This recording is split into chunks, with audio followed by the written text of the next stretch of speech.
Well, um, born and raised in the LA area and lived in Pomona for a good minute. We moved to Mexico when I think it was in second grade. And we lived in Mexico for a good while. We didn't move back till I was about 12 or 13. Started 8th grade in the U.S. To Montebello, California. And then we moved to Fontana, and that's where my family's been ever since.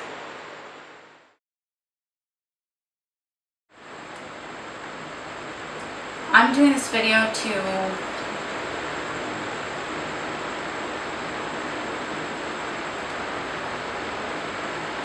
I guess for closure,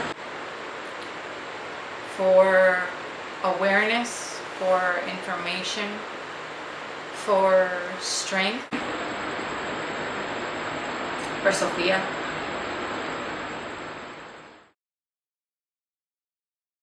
I used to for a long time. I had a lot of rage, a lot of anger. I had a lot of kind of like vengeance, I guess. There was a good couple years in my life. I want to say it was mostly high school through the 1 to 2 years of college that I did. I think that was my very huge outbreak to hurt as many as I could.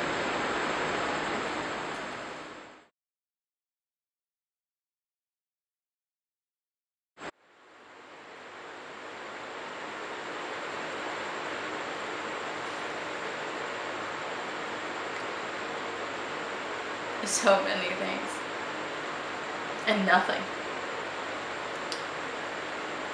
How much I hate him that he ruined my life.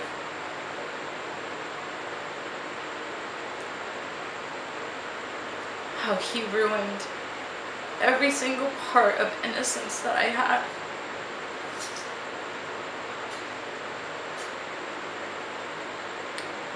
Those things that I'm never gonna get back. I'm never gonna get back the beautiful innocence that every child should have. I'm never gonna get that back. I'm never gonna get back to be able to have my virginity. I'm never gonna have my first experience with any man, because that was all taken from me.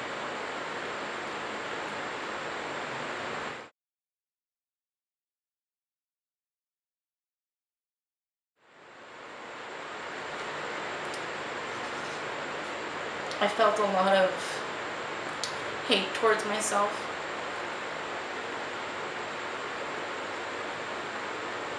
I felt like I let it happen, like it was my fault. Like I did it. I caused it. I felt betrayed. I felt humiliated. I felt ashamed. I felt empty.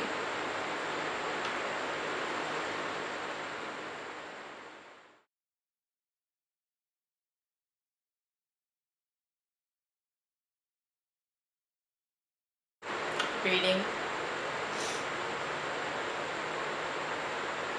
creating myself a barrier, information, knowing how a traumatic event can damage you and how you can fix it.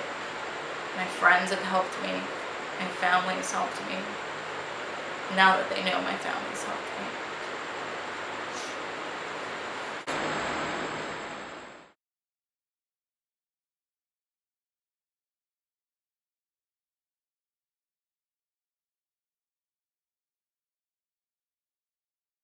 They're not alone. I felt alone. I felt like no one would ever be there to save me. I would tell them that I would be there for them. I would speak up for them. I will tell scream, whatever I have to do to protect them. Because no one should do that. No one should have to go through it alone. No one should have to go through it at all.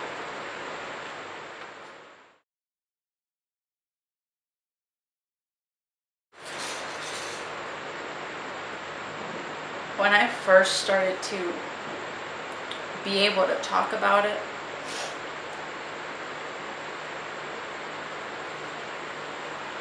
I was very, very confused because I felt ashamed, like I should never have to tell this person.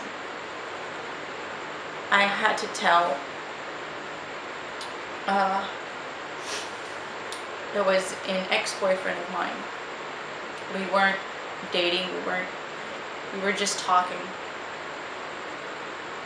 And it felt like things can possibly go into dating, but before that I just had no interest in doing anything of the sort. And I was scared. I thought that if someone were to get close to me and know how damaged I was, no one would ever want to be near me. But I asked my friend. I asked my friend Christian for his advice. And he told me that when something like that happens to you, and you need strengthen those around you, that talking to people would help. And he told me that if that person, after hearing something as deep as that, wasn't able to take it in and understand it, then they weren't even needed around me. From then, after telling my friend Christian, I told almost everyone I could. I reached out to almost everyone I had the chance to.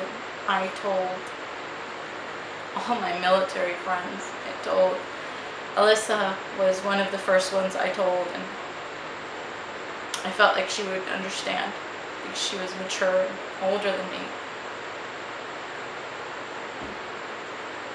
Their reaction was not what I expected. I expected them to be disgusted. I expected them to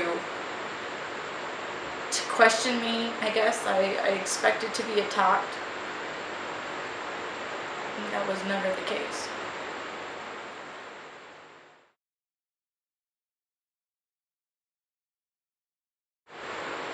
I don't think I have. I'm trying.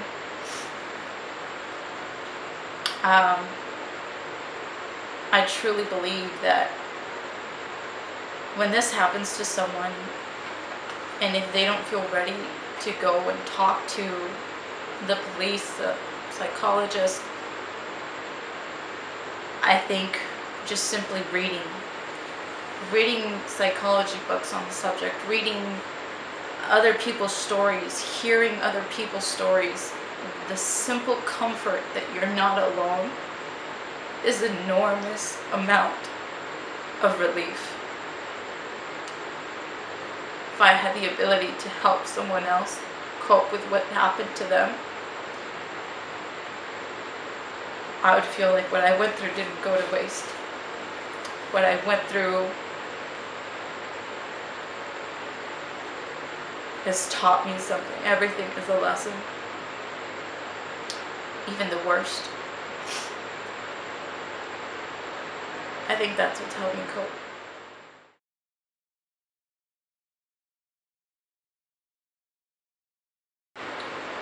I can tell them my side. I can tell them what I saw. I can tell them my side, everything behind my eyes. Because no one will understand unless they go through it, and I don't ever want someone to go through that. It was my uncle who did this to me. He abused me since before we even moved to Mexico. When we used to go just for vacation, for Christmas, for summer vacation. He used to take me to swim classes. And we would go, and his wife was there, my cousins was there. From the outside, everything seems normal. Everything seems like, oh, yeah, happy, nice family. He would always say, oh, I'll take her to the showers, don't worry. They're public showers, and this is Mexico, they only have one. So it's a family shower, and people get to go in by turns. And while other people would pack up the food and get the car ready, or change the other kids and get everyone else ready, he was in there with me. I didn't know it. I didn't know it was wrong. I didn't know the difference between something that was appropriate and something that is not. As a child, you don't know that, and if you think that something is wrong, you feel you're in trouble, you feel it's your fault. Their downstairs bathroom door doesn't close right. And sometimes they had their dog, and I was afraid of their dog, so they would lock him up upstairs so I can go to the bathroom downstairs and I didn't have to go up and down. That door would crack open about this much, it wouldn't close. And I'd go to the bathroom. I was just a kid and I needed help. You know, I would ask for my mom, or I would ask for my aunt or someone, but he would always come. It was always him.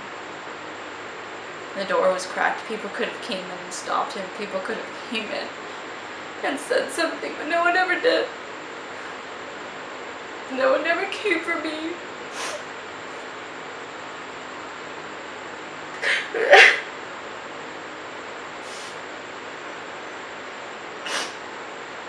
No one ever helped me. We lived in the apartment across from them for about a year or so. Me and his son went to the same school. So whenever we would come home or whenever we would be done with school and I was in my house alone, my mom would sometimes have to fly back to the US to be with my dad or handle taxes or paperwork or Christmas or whatever. And I'd be home with my sister.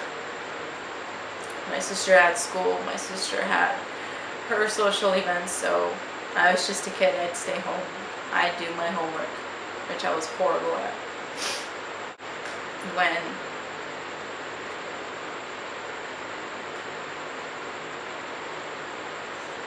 When I would come home from school and I was home alone,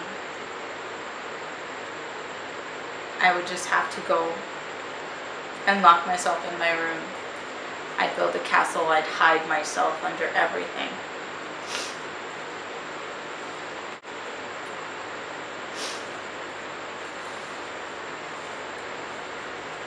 And I was in Afghanistan, my mom told me.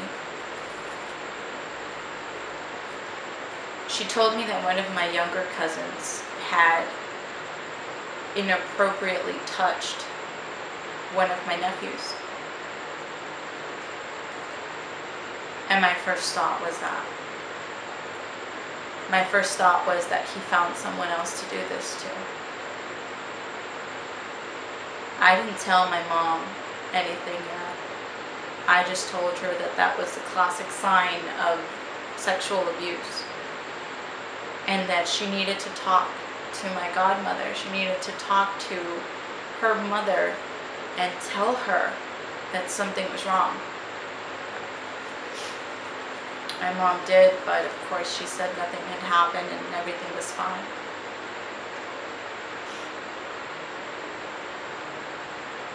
No one ever wants to say anything knowing that it's one person's word against the other. They're not going to say, yeah, he did this to me, because now they're making themselves look bad. Now they're telling others that they're damaged, how I felt.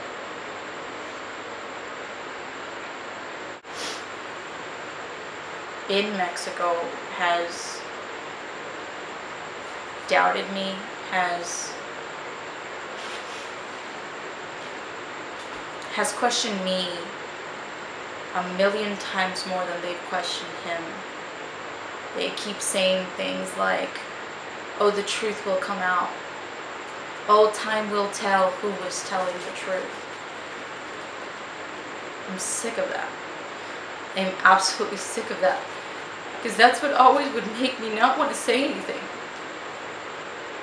And I'm not going to have it. I don't care if they don't believe me.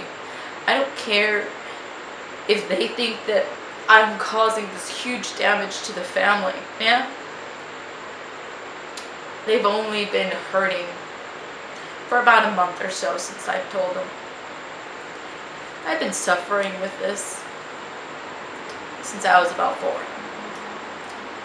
I realized this happened since I was about 12. I wanted to kill myself. I wanted to die. I wanted to stop all of the pain I was feeling. I just wanted to die.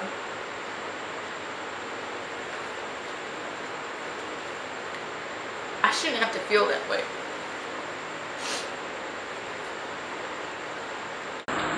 When I was pregnant, I got extremely depressed. All I wanted to do was just drive into a freaking post and die. I should have been the happiest pregnant lady ever. But a part of me just never felt comfortable because a part of me always knew that something bad is there, something horrible is in me, and I'm not going to rest until I get it out.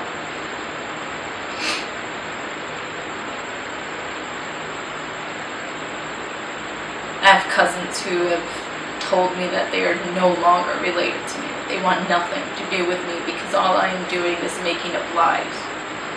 Because I was such a troublemaker as a kid. Because I was such a storyteller. They say that I had such a wide imagination and that I imagined all of this happening. It's that I imagined it. I've had nightmares. For some reason in Afghanistan, all I could dream was that I wouldn't be able to sleep. My friend Courtney had to wake me up because I was crying in my sleep because I was shaking.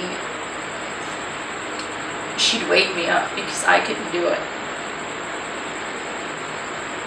And this happened for a long time. I came home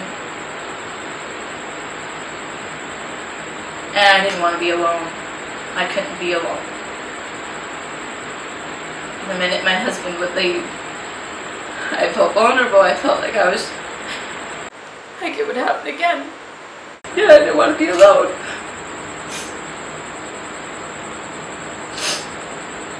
I never realized exactly why I was feeling that way until I did go see a doctor. Until I got here and I went to the VA. I thought I had PTSD from Afghanistan, even though the deployment was not as bad as most people would think. But I did have PTSD, it just wasn't from Afghanistan. It was from that. It was from everything that happened to me. I want to do this video because when my daughter grows up, I want to be there for her. I want her to know that I had the strength to say something. I had the strength that even after all these years, I can still fight back. After all these years, all the damage that I thought I had, I want to turn it around. I don't want to be miserable. I want to be happy. I love being happy. I love making people happy. I love making people smile. I love giving people the biggest hug that I can give them, because I think that if they can just have the crappiest day, but if you share just 1 ounce of happiness, you'll make a difference. I don't want to be miserable anymore. I think that if I tell someone and that person went through the same thing and they feel ashamed and they feel like they don't want to tell anything to anyone, because then they're just going to be shunned from their own family. They're going to hurt their mothers, they're going to hurt their fathers, they're going to break people's hearts to know that this happened under their noses and they could have helped. But the truth is, it's no one else's fault but that person who hurt you. It's not your fault, it's not your family's fault, it's not my mother's fault, it's not my father's, it's not my cousin's fault, it's not my aunt's, it's no one's fault but his. He did that to me. And if I'm able to